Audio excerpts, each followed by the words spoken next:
Ketimpangan ekonomi penduduk Indonesia atau biasa disebut sebagai Gini Ratio di masa pandemi COVID-19 tahun 2020 meningkat. Saudara, perlahan namun kian nyata, COVID-19 menyebabkan banyak orang jadi pengangguran. Pelonggaran sosial berskala besar ternyata belum terbukti ampuh menggerakkan perekonomian.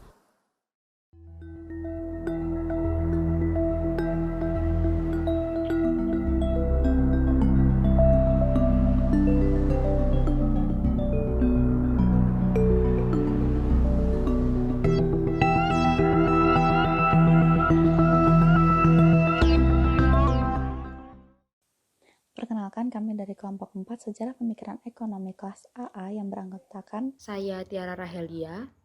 saya Anissa Nurjana Saya Rana Adiela Wijaksono. Saya Dewa Aditya. yang akan membawakan topik pandemi terus berkembang, siapa yang harus bertanggung jawab, pemerintah atau market, dengan judul Pandemi COVID-19 dan Dampak Sektor Perekonomian.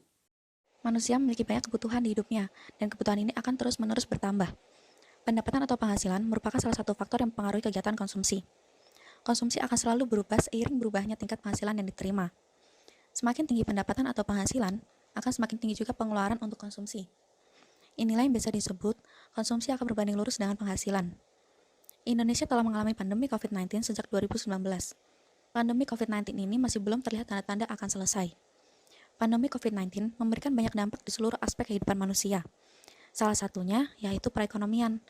Banyak masyarakat yang terkena PHK dari perusahaannya, usaha-usaha yang gulung tikar karena tidak bisa bertahan di tengah pandemi, dan jasa ojek online yang tidak bisa beroperasi seperti biasanya. Hal ini membuat semakin banyak masyarakat yang menganggur, yang akan mengakibatkan semakin berubahnya tingkat pengangguran, dan akan berpengaruh pada tingkat pendapatan dan konsumsi masyarakat. Seperti yang sudah dipaparkan tadi, tingkat konsumsi akan berbanding lurus dengan tingkat pendapatan, di mana semakin tinggi pendapatan, maka semakin tinggi juga tingkat konsumsi. Dan sebaliknya, semakin rendah pendapatan, maka akan semakin rendah juga tingkat konsumsi. Jika tingkat pengangguran semakin tinggi, maka tingkat pendapatan dan tingkat konsumsi akan menurun. Hal ini tidak sehat untuk perekonomian Indonesia. Melihat kasus tersebut, dibutuhkannya solusi yang solutif dan cepat agar perekonomian Indonesia kembali seperti semula. Saat ini, seluruh masyarakat akan sangat bergantung pada solusi yang diberikan oleh pemerintah. Lalu, apa yang harus dilakukan pemerintah untuk mengatasi dampak pandemi COVID-19 ini? Pandemi COVID-19 berdampak signifikan pada banyak aspek kehidupan, tidak hanya kesehatan dan kemanusiaan, tetapi juga perekonomian dunia. Krisis pertumbuhan ekonomi Indonesia tahun 2020 mendapat tekanan cukup kuat. Badan Pusat Statistik atau BPS mencatat Indonesia mengalami resesi ekonomi yakni minus 2 kuartal secara berturut-turut. Dalam rangka mengurangi penyebaran virus COVID-19, pemerintah melakukan kebijakan mulai dari PSBB hingga PPKM yang memiliki dampak berantai terhadap sektor perekonomian di Indonesia, baik dari sisi pendapatan maupun pengeluaran.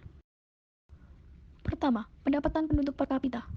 Pendapatan per kapita seringkali digunakan sebagai indikator pembangunan. Selain untuk membedakan tingkat kemajuan ekonomi antara negara-negara maju dengan negara sedang berkembang, semakin tinggi angka PDB per kapita, maka tingkat kesejahteraan dan pertumbuhan ekonomi juga akan meningkat. Menurut data Badan Pusat Statistik, laju pertumbuhan produk domestik bruto atau total produksi barang dan jasa per tenaga kerja Indonesia menurun ke minus 1,84% pada tahun lalu dibandingkan 3% pada tahun sebelumnya. Sementara tingkat produk domestik bruto per kapita Indonesia pada tahun 2020 juga mengalami penurunan 2,2 juta dari 59,7 juta menjadi 56,9 juta. Penurunan ini merupakan dampak dari kebijakan PSBB di tengah pandemi COVID-19. Alhasil, jumlah PDB per kapita Indonesia masih di bawah 4.000 US dollar dan masuk dalam kategori negara berpendapatan menengah bawah atau lower middle income country. Selama pandemi COVID-19, banyak perusahaan yang akhirnya harus merumahkan para pekerja bahkan melakukan pemutusan hubungan pekerja tanpa pesangon. Berdasarkan data Kementerian Ketenagakerjaan, jumlah PHK di Indonesia terus menurun sejak 2014. Namun, saat pandemi COVID-19, jumlah PHK per Agustus 2020 mengalami kenaikan cukup tajam yakni mencapai 3,6 juta jiwa. Meningkatnya pengangguran selama pandemi COVID-19 berkaitan erat dengan daya beli masyarakat yang cenderung menurun, karena banyak pekerja yang awalnya memiliki pendapatan menjadi terbatas, bahkan tidak memiliki pendapatan sama sekali, dan akhirnya memaksa mereka untuk mengurangi konsumsi barang dan jasa. Dalam rentang tahun 2010 hingga 2019, pengeluaran per kapita yang disesuaikan mengalami kenaikan tiap tahunnya dengan nilai rata-rata pertumbuhannya sebesar 2,2% per tahun.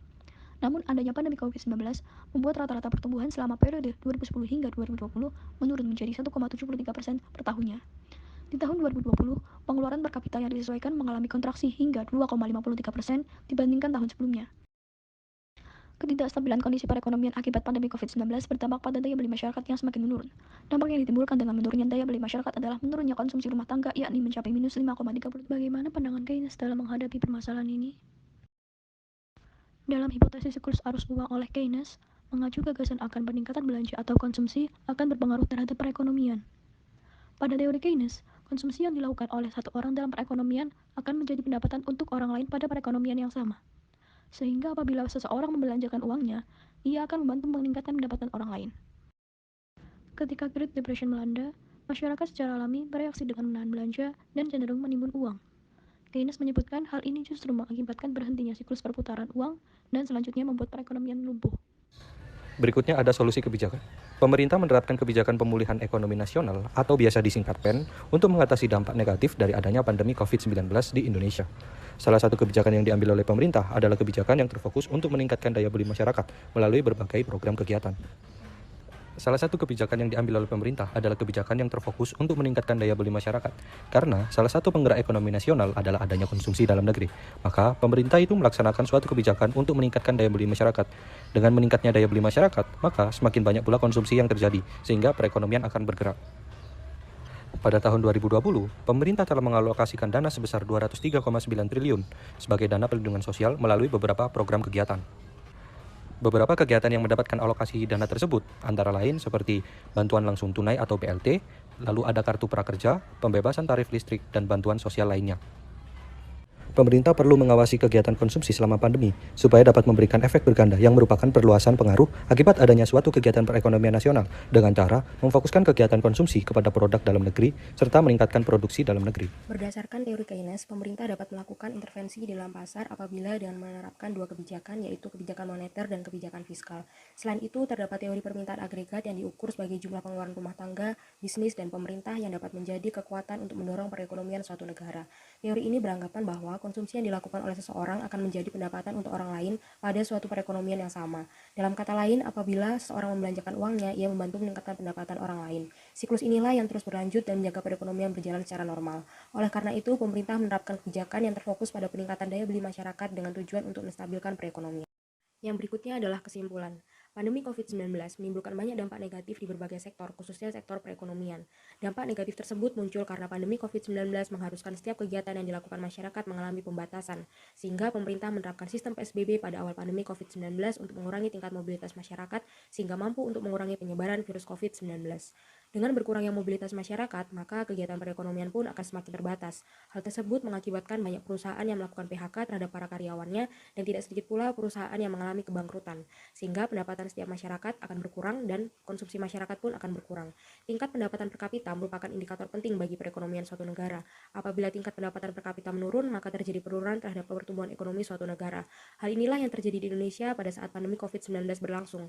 Tidak hanya dari segi tingkat pendapatan per kapita, Indonesia pun mengalami penurunan pada tingkat konsumsi rumah tangga karena adanya pembatasan pada kegiatan masyarakat, maka akan berpengaruh terhadap tingkat konsumsi masyarakat Indonesia.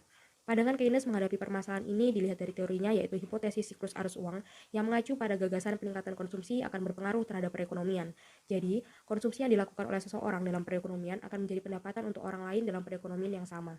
Mengacu pada teori Keynes, pada saat terjadi permasalahan ekonomi seperti pandemi COVID-19 akan menyebabkan the Great Depression sehingga terjadi pemberhentian pada siklus perputaran uang dan menyebabkan perekonomian lumpuh.